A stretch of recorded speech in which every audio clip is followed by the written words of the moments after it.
আসসালামু আলাইকুম। আরব দেশে যাদের ব্যাংক অ্যাকাউন্ট আছে, বিশেষ করে আমি যেই দেশে আছি সৌদি আরব, তো আরব দেশ বলতে শুধু সৌদি আরব না, আরব দেশ সৌদি আরব, দুবাই, ওমান, কাতার, কুয়েত, বাহরাইন, আরো যেসব দেশগুলো আছে ওইসব দেশে যাদের ব্যাংক অ্যাকাউন্ট আছে, আমি বিশেষ করে আমি সৌদি আরবে আছি। আমাদের সৌদি আরবে মনে করেন ব্যাংক অ্যাকাউন্ট আছে আল রাজি, তারপরে রিয়াদ ব্যাংক, সাব ব্যাংক, আল ইনমা ব্যাংক, এসএনবি ব্যাংক, তারপরে এএনবি ব্যাংক, আরো অনেক ব্যাংক আছে। তো যাদের ব্যাংক অ্যাকাউন্ট আছে তারা অবশ্যই এই ভিডিওটি একটু দেখবেন কষ্ট করে। ব্যাংক অ্যাকাউন্টে একজনের টাকা পাঠায়, শুধুমাত্র দেশে টাকা পাঠায়, তার 15 লক্ষ টাকা, সরি 15 লক্ষ রিয়াল জরিমানা আসছে। কিভাবে আসছে আমি বলি। আমরা এই দেশে যারা ব্যাংক অ্যাকাউন্ট খুলি তারা মূলত খুলি কেন? পার্সোনাল অ্যাকাউন্ট, তাই তো? আমাদের কিন্তু বিজনেস অ্যাকাউন্ট না, আমাদের পার্সোনাল অ্যাকাউন্ট। এখন পার্সোনাল অ্যাকাউন্টে আমাদের একটা লিমিট থাকে যে আমরা 5,000 পর্যন্ত আমাদের আসবে স্যালারি লিমিট। ধরেন আমরা 3 থেকে 5 দেই, অথবা কেউ 5 থেকে 10 দেয়। আবার ট্রান্সফার লিমিট দেই হয়তো 20 থেকে 50,000 রিয়াল প্রতি মাসে, এরকম একটা দেই আমরা। কিন্তু আমরা তো এত তো ট্রান্সফার করি না। তো কথা হইছে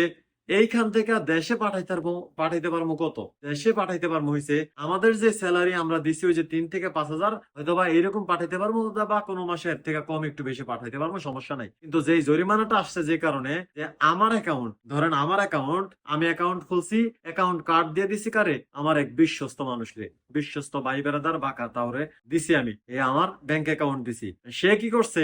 এই ব্যাংক অ্যাকাউন্টের মাধ্যমে বা এই ব্যাংক কার্ডের মাধ্যমে টাকা রাইখা সে প্রতি মাসে দেশে টাকা পাঠাইছে। সে হয়তো বা অবৈধ ইনকাম করতো, প্রতি মাসে দেশে টাকা পাঠাইছে। দেশে টাকা পাঠানোর কারণে ওই ব্যাংকে তারা ডাকছে, ডাকার পরে তার স্টেটমেন্ট চাইছে।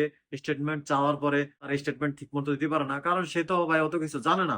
আপনি যদি কাউরে ব্যাংক অ্যাকাউন্ট দেন বা কার্ড দেন, আপনি তো আর অত কিছু জানেন না সে কি করছে বা কি করতে আছে, আপনি তো জানেন না। কিন্তু সে এগুলা করতেছে, ওই লোক আর জানে না। ওই লোক না জানার কারণে ওই লোকের যখন ডাকছে, ওই লোক অনেক কিছুর উত্তরে দিতে পারে না যখন, তখন তো হের ধরে নিছে যে এর ভিতরে গাবলা আছে। তারপরে হের আটকাইছে, আটকে তারে 15 লক্ষ টাকা জরিমানা করছে। তারা আরব কান্ট্রিতে আছেন, অবশ্যই সাবধান। একদম বিশ্বস্ত হইলেও এসব কিছু করবেন না। ব্যাংক অ্যাকাউন্ট একান্তই আপনার, ব্যাংক কার্ড একান্তই আপনার। এটা কিন্তু পার্সোনাল, এটা বিজনেস না।